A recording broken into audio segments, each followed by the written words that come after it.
Vatican a accueilli les participants au 14e synode général ordinaire sur la famille pour reprendre un chemin et un dialogue inauguré l'année dernière avec l'Assemblée extraordinaire.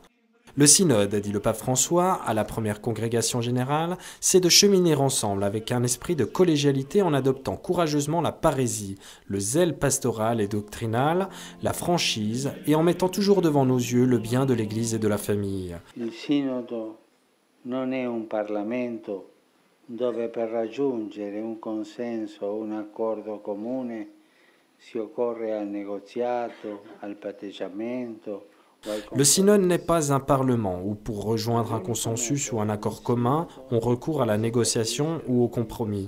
Mais l'unique méthode du synode, c'est celui de s'ouvrir à l'Esprit Saint avec courage apostolique, avec humilité évangélique et avec oraison confiante, afin que ce soit lui qui nous guide, qui nous illumine pour nous faire mettre sous nos yeux, avec nos opinions personnelles, la foi en Dieu, la fidélité au magistère, le bien de l'Église et le salut des âmes. La fedeltà al Magistero, il bene della Chiesa e la salus animarum. Aux participants de l'Assemblée synodale, le souverain pontife a demandé d'être docile à l'œuvre de l'Esprit Saint en écoutant la voix de Dieu qui parle dans le silence et d'avoir le courage apostolique et l'humilité évangélique. Il coraggio apostolico che non si lascia impaurire né di fronte alle seduzioni del mondo che tendono a spegnere nel cuore degli uomini la luce della verità, sostituendola con piccole e temporanee luci. Le courage apostolique, qui ne se laisse pas effrayer ni de front aux séductions du monde, qui tente à dépeindre dans le cœur des hommes la lumière de la vérité et la substituant avec des petites et éphémères lumières, est néanmoins de front à l'intérieur de chaque cœur, qui malgré les bonnes intentions éloigne les personnes de Dieu. Le courage apostolique d'apporter la vie et ne pas faire de notre vie chrétienne un musée de souvenirs. L'humilité évangélique qui sait se vider de ses propres conventions et préjudices pour écouter les frères évêques et se remplir de Dieu. Humilité qui porte à ne pas pointer du doigt les autres pour les juger, mais pour leur tendre la main, pour les relever sans jamais se sentir supérieur à eux. Umiltà che porta a puntare il dito non contro gli altri per giudicarli, ma per tendergli la mano, per rialzarli, senza mai sentirsi superiori a loro. Soyons attentifs à ne pas avoir le cœur dur, qui ne laisse pas rentrer la miséricorde de Dieu. C'est ce qu'a souligné le pape François lors de son homélie de la messe du matin dans la chapelle de la maison Sainte-Marthe, en commentant la première lecture du livre de Jonas. Au début, le prophète résiste à la volonté de Dieu, à la mission qui lui a été confiée. Et puis, il obéit et des miracles se produisent. Enfin, il résiste à la miséricorde du Seigneur en croyant que ses pensées sont plus importantes, comme une liste de commandements à suivre.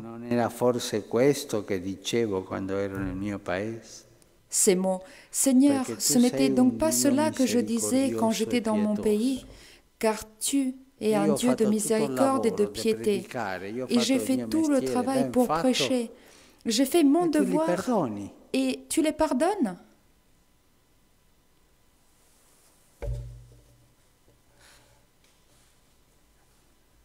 E il cuore con quella durezza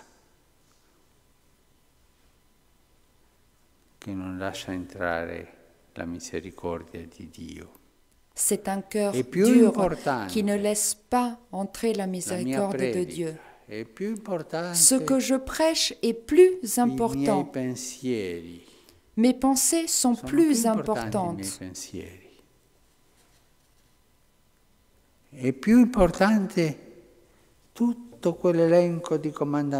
Toute cette liste de commandements que je dois suivre est plus importante.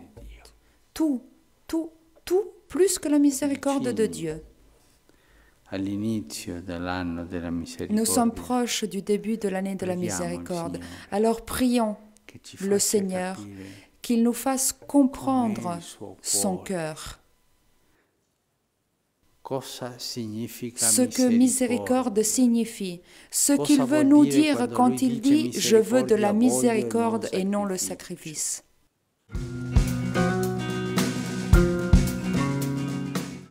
Prière et attention pour le synode sur la famille. C'est la requête du pape François au cours de l'audience générale Place Saint-Pierre. Le pape François rappelle le besoin d'une robuste injection de l'esprit de famille dans la vie d'aujourd'hui, dans le style des rapports qui souvent restent formels, arides, déshydratés et insupportables. Il est utile de relancer la prospective humaine de la famille. C'est en elle que s'introduit le besoin des liens de fidélité, de sincérité, de confiance, de coopération, de respect.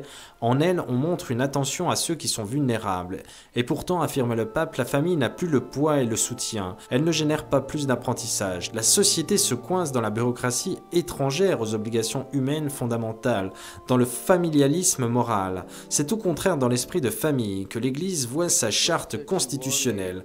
Mais aujourd'hui, cela nécessite un nouveau type de réseau pour une pêche miraculeuse. Le famiglie sono una delle reti più importanti per la missione di Pietro e della Chiesa. Nous pourrions dire que les familles d'aujourd'hui sont l'un des réseaux les plus importants pour la mission de Pierre et de l'Église.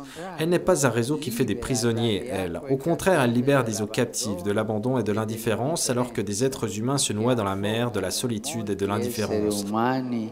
Nel mare della solitudine e dell'indifferenza. Les familles savent bien ce qu'est la dignité des enfants, qui s'écoutent et ne sont pas des esclaves ou des étrangers, ou tout simplement un numéro de carte d'identité. Puis à la fin, il a invoqué l'Esprit Saint sur les pères synodaux pour attiser la dynamique d'une Église qui abandonne les anciens réseaux et se remet à pécher dans la confiance dans la parole du Seigneur.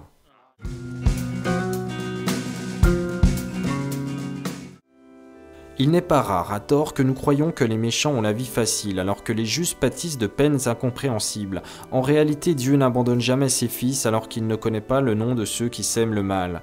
Le pape François l'a souligné pendant la messe célébrée à Sainte-Marthe. En apportant des exemples concrets d'hommes et de femmes qui, par des lettres, lui ont confié leurs pertes, le souverain pontife a clarifié que beaucoup de fois, la foi est mise à l'épreuve de la vie, mais que le Seigneur écoute toujours nos prières et qu'il nous soutient le long du chemin.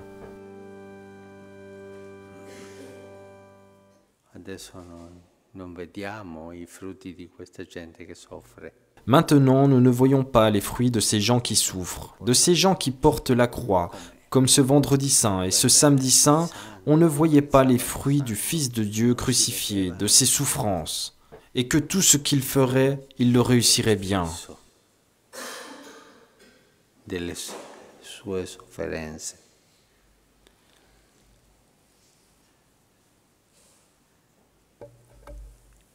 E tutto quello che farà riesce bene. E cosa dice il Salmo sui malvagi? C'est ce que dit le psaume sur les méchants, sur ceux-là pour qui nous pensons que tout va bien. Mais que dit le psaume sur ces méchants? Lors du jugement, les méchants ne se relèveront pas, ni les pécheurs au rassemblement des justes, car le Seigneur connaît le chemin des justes, mais le chemin des méchants se perd.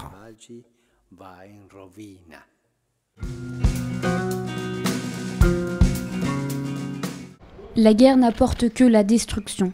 Ce drame a envahi la Syrie, l'Irak, Jérusalem et la Cisjordanie. À l'ouverture des travaux du synode aujourd'hui, le pape François a demandé de prier pour le Moyen-Orient, adressant en même temps un appel à la communauté internationale. Les parties intéressées, a dit le souverain pontife, sont invitées à élargir leurs horizons au-delà de leurs intérêts immédiats et d'utiliser les instruments du droit international et de la diplomatie pour résoudre les conflits en cours. Nous sommes douloureusement affectés et nous suivons avec une préoccupation profonde la situation en Syrie, en Irak, à Jérusalem et en Cisjordanie, où nous assistons à une escalade de la violence qui implique des civils innocents et continue à nourrir une crise humanitaire d'une ampleur énorme. La guerre entraîne des destructions et multiplie les souffrances des populations. L'espérance et le progrès ne peuvent survenir que lorsqu'on fait le choix de la paix.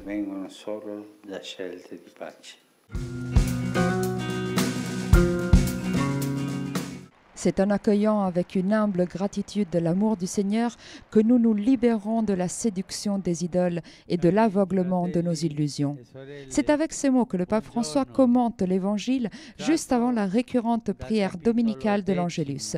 Il a expliqué que l'argent, le plaisir, le succès éblouissent, mais ensuite ils déçoivent. Ils promettent la vie, mais procurent la mort.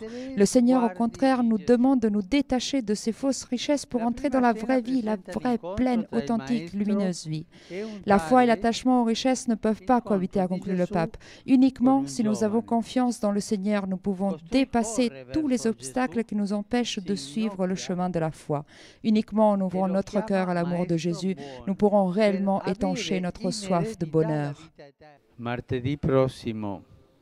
Mardi prochain, le 13 octobre, sera la journée internationale pour la réduction des catastrophes naturelles. On doit malheureusement reconnaître que les effets de ces calamités sont souvent aggravés par le manque de cure de l'environnement de la part de l'homme.